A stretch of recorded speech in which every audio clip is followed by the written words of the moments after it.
Welcome back. In this video, I'm going to tell you the tragic, dramatic story of the sinking of the Titanic. Here is the story.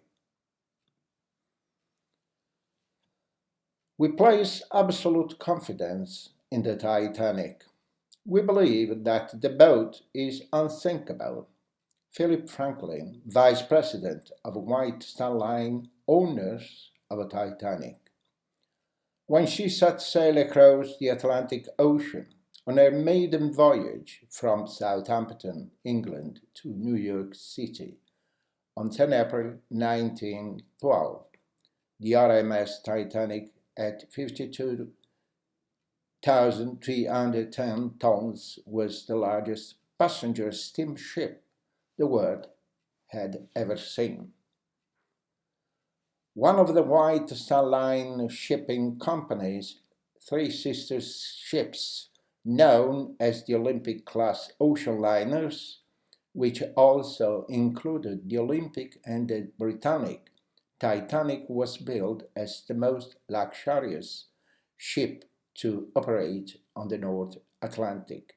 Indeed, passengers in first class were able to enjoy a gym, plunge pool, Turkish bath, barber's shop, electric lifts, library, restaurant, and cafe, amongst other amenities. No expense was spared to create a high-tech, luxurious backdrop for those prepared to pay for the privilege of crossing the Atlantic at speed and in style. However, the widely reported claim that advancements in shipbuilding and the vessel's sheer size made her virtually unsinkable was tragically refuted 4 days later at 11:40 p.m. on 14 April 1912. The ship struck an iceberg, sinking without a trace less than 3 hours later at 2:20 a.m. on 15 April and claiming the lives of 1,517 of the ship's 2,223 passengers in what was to become the most enduring image of a maritime tragedy of all time. Titanic's demise has long since served as a cautionary tale of the battle between man and nature. But why were so many lives lost? Was this a tragic, unpreventable accident, or did the fault lie in human error? Titanic's speed. Having received numerous warnings of icebergs in the vicinity, Titanic's captain, Edward J. Smith, altered the ship's course to take it further south than originally planned. His years of experience at sea suggested little risk of ice so far south at the time of year. However, Captain Smith did not alter Titanic's speed in response to the warnings, and many have suggested that the iceberg could have been avoided if the ship had been traveling at a slower pace, as the mighty vessel had little time to avoid the berg, hitting it approximately 37 seconds after it was first sighted by lookouts. It has been suggested by some surviving passengers that Captain Smith was pressured into traveling as fast as possible by White Star Line's managing director J. Bruce Ismay, who was keen to arrive in New York ahead of schedule to encourage positive press about the new ship. It has also been argued by some historians that the speed at which the ship was traveling contributed to the speed at which it sank, and that the change in route meant that rescuers struggled to locate the alien boat. Weather conditions. Whilst the decision to continue travelling at high speed has long since been criticised, it was the maritime custom of the day to depend on lookouts in the crow's nest and watchmen on the bridge to warn of oncoming iceberg in time for a change of course. Unfortunately, the lookouts Frederick Fleet and Reginald Lee were hampered by their lack of binoculars, said to have been accidentally left behind in Southampton, and the unusual weather conditions. Clement winter temperature were responsible for the high number of icebergs in the North Atlantic that April. And as the ship entered an area of high pressure, the temperature dropped to the freezing mark and the sea was calm and still. Why such a placid stretch of a sea is now known to be a sign of nearby ice. The lack of crashing waves coupled with no moonlight to act as a guide meant that visibility was exceptionally poor. As a result, the warning call from the crow's nest came too late. Watertight compartments, considered to be at the forefront of technological advancement. The Titanic housed 16 watertight compartments on the other side of the ship, which could be closed electronically if water entered them, preventing the ship from sinking. Whilst the compartments were closed immediately after impact with the iceberg on 14 April, and they slowed the progress of the water that began to flood the ship. 6 of the 16 compartments were completely flooded, which made the ship too heavy to remain afloat. It had been calculated by the ship's engineers that should 4 or less compartments be flooded by a head-on collision, or the 2 center compartments be compromised by a shunt from another boat, Titanic would remain afloat. Sadly, in trying to turn the boat away from the fast approaching berg rather than hit his head, First Officer Murdoch's order to turn hard starboard, a sharp left, meant the ship suffering irreparable damage. The iceberg tore into 6 of the compartments in the brief 10 seconds of impact, allowing water to pour into the ship at a much faster rate than the ship's pumps could handle. On inspection of the damage, Titanic's engineer, Thomas Andrews, confirmed to the shocked Captain Smith that the ship would definitely sink and could do so in about 2 hours' time. Interestingly, though ultrasound analysis of the wreck in 1996 had shown that rather than renting a large tear in the side of the boat, as is often depicted in Titanic mythology, the impact of the iceberg hitting the bow of the boat caused stress to the rivets holding the hull plates together, causing the plates to separate and allowing water to flood into the ship. The Californians' failure to react. When Titanic began to break apart and plummeted beneath the waves less than 3 hours after the initial impact with the berg, those remaining aboard the ship were either dragged down with her or tossed into the ice water below, where, should they have survived falling debris, hypothermia began to set in within minutes. Having picked up the first wireless distress signal from the ailing vessel just after midnight, the RMS Carpathia raced at maximum speed to save the Titanic, which was 58 miles away, picking up the first of the lifeboat at 4:10 a.m., nearly an hour and a half after Titanic sunk. But what of the SS California, which was 19.5 miles away, and to whom the alien ship and their air distress flares were clearly visible, having received the wireless transmission that the California had stopped for the night because of ICE Titanic's senior wireless operator Jack Phillips reprimanded the California's wireless operator Cyril Firmstone Evans for interrupting him.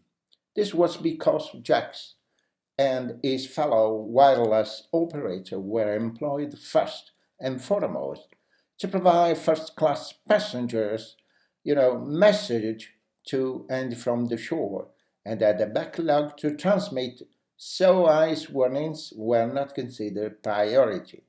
Having tried his best to deliver this message, Evans, the sole wireless operator on the California, retired for the evening. When officers aboard the California spotted the number of distress flares coming from the Titanic in the hours before she sunk, and later noticed that the ship appeared to be leaning sideways at a odd angle, they awoke their captain Stanley Lord several times to inform him of the strange occurrences. Lord told these men to signal the ship with the Morse code lamp, which they did repeatedly between 11:30 p.m. and 1 a.m.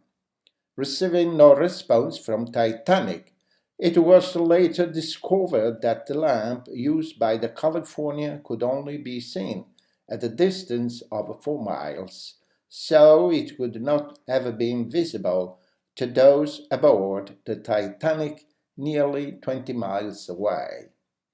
That no one thought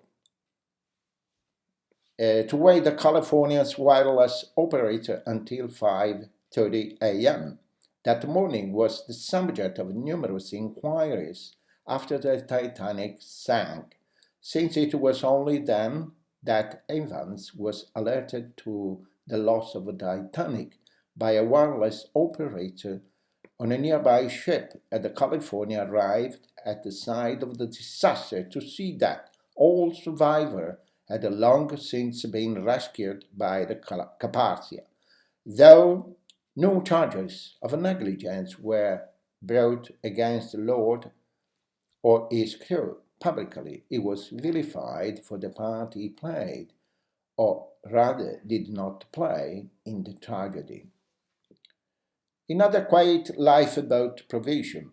Despite numerous contributing factors, the foremost reason for the loss of life aboard the Titanic was the lack of a lifeboat provision, as the vast majority of deaths were caused by hypothermia, while passengers struggled to keep warm in the -2 degrees centigrade water to allow room for the lavish aspect which were to set Titanic apart from her competitors. Ismay had decreed that there should be only 16 lifeboats on board, which was the minimum number permitted by the regulating body, the Board of Trade. At the time, the Board of Trade based the number of lifeboats required on a vessel's tonnage as opposed to passenger numbers. 16 lifeboats would at capacity only carry 1,178 passengers, but it was felt that the Titanic's safety features could allow plenty of time for rescue by any nearby vessels, and the lifeboat would only be needed as a means to ferry passengers between ships. In addition, many passengers believed the hype of the unsinkable ship, and the number of lifeboats left the ship less than half full, following the impact with the iceberg, as passengers felt the safest and most comfortable option was to stay on the ship and refuse to climb aboard a lifeboat. In response to the Titanic that told, the Board of Trade swiftly changed maritime regulation, particularly in relation to lifeboat requirements, and the inquiries held in Britain and the United States lead to the introduction of the International Convention for Safety of Life at Sea, an international maritime safety treaty 2 years later, which is still in place today. The human impact of the 706 people who survived the disaster. There were some joyful reunions and the odd happy tales, such as the ship's baker, who, having kept himself refreshed with a generous amount of whiskey, whilst helping with the evacuation efforts, was found alive in the freezing waters, having been insulated from the cold by the amount of alcohol in his system.